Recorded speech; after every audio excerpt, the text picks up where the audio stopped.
ಬಾಂಗ್ಲಾದೇಶದಲ್ಲಿ ಹಿಂದೂಗಳ ಮೇಲೆ ನಡೆಯುತ್ತಿರುವ ವ್ಯಾಪಕ ಹಿಂಸಾಚಾರದ ವಿರುದ್ಧ ಪಡುಬಿದ್ರೆಯ ಮುಖ್ಯಪೇಟೆಯ ಕಾರ್ಕಳ ಸರ್ಕಲ್ ಬಳಿ ನೂರಾರು ಕಾಪು ತಾಲೂಕು ಹಿಂದೂ ಜಾಗರಣಾ ವೇದಿಕೆಯ ಕಾರ್ಯಕರ್ತರಿಂದ ಪ್ರತಿಭಟನೆ ನಡೆಯಿತು।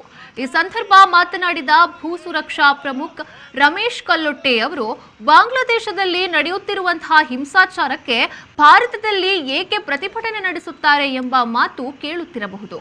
ಈ ಮಾತು ಸತ್ಯ।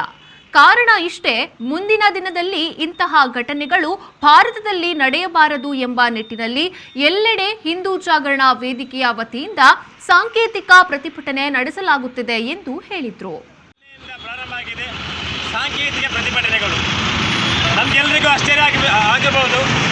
ಇವರು ಬಾಂಗ್ಲಾದೇಶದಲ್ಲಿ ಹಿಂದೂಗಳನ್ನು ಓಡಿಸ್ತಿದ್ದಾರೆ, ಹಿಂದೂಗಳಿಗೆ ಬಡಿತಿದ್ದಾರೆ, ಹಿಂದೂಗಳ ದೇವಸ್ಥಾನವನ್ನು ಪುಡಿ ಮಾಡ್ತಿದ್ದಾರೆ।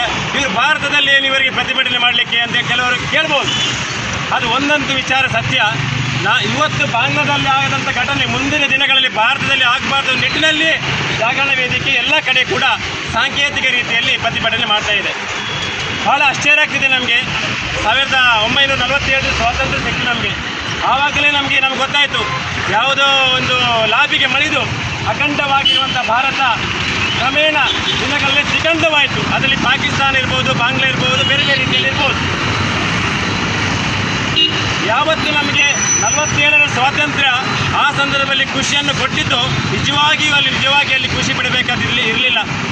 ಆ ಸಂದರ್ಭದಲ್ಲಿ ಪಾಕಿಸ್ತಾನದಲ್ಲಿ ಹಿಂದೂಗಳ ನರಮೇಧ, ಬಹಳಷ್ಟು ಹಿಂದೂ ಯುವತಿಯರ ಹತ್ಯೆ ಮಾಡಿ ಅತ್ಯಾಚಾರ ನಡೆದಂಥ ಪ್ರಸಂಗಗಳು ಆ ಸಂದರ್ಭ ಕಂಡು ಬಂದಿವೆ। ಈ ಸಂದರ್ಭ ಸಂಘಟನೆಯ ಜಿಲ್ಲಾ ಕಾರ್ಯದರ್ಶಿ ರಾಜೇಶ್ ಉಚ್ಚಿಲ, ತಾಲೂಕು ಅಧ್ಯಕ್ಷ ಶಶಿಧರ್ ಹೆಗ್ಡೆ ಅಡ್ವೆ, ಪಡುಬಿದ್ರಿ ವಲಯಾಧ್ಯಕ್ಷ ಪ್ರತೀಕ್ ಕೋಟ್ಯಾನ್ ನಂದಿಕೂರು, ಶಿರ್ವಾ ವಲಯಾಧ್ಯಕ್ಷ ರಕ್ಷಿತ್ ಶಿರ್ವಾ, ಗುರುಪ್ರಸಾದ್ ಸೂಡಾ, ಪ್ರೀತಂ ಶಿರ್ವಾ, ಪ್ರಕಾಶ್ ಶೆಟ್ಟಿ ಪಾದೆಬೆಟ್ಟು, ನೀತಾ ಗುರುರಾಜ್, ಶಿವಪ್ರಸಾದ್ ಶೆಟ್ಟಿ, ಉಮಾನಾಥ್ ಮೆಂಡನ್, ರಿತೇಶ್ ಫಲಿಮಾರು, ಸುಹಾಸ್ ಶೆಟ್ಟಿ ನಟವರಿಯಾ, ರಾಘವೇಂದ್ರ ಸುವರ್ಣ ಪಲಿಮಾರು, ಲೋಕೇಶ್ ಪಲಿಮಾರು ಹಾಗೂ ಮತ್ತಿತರರು ಉಪಸ್ಥಿತರಿದ್ದರು।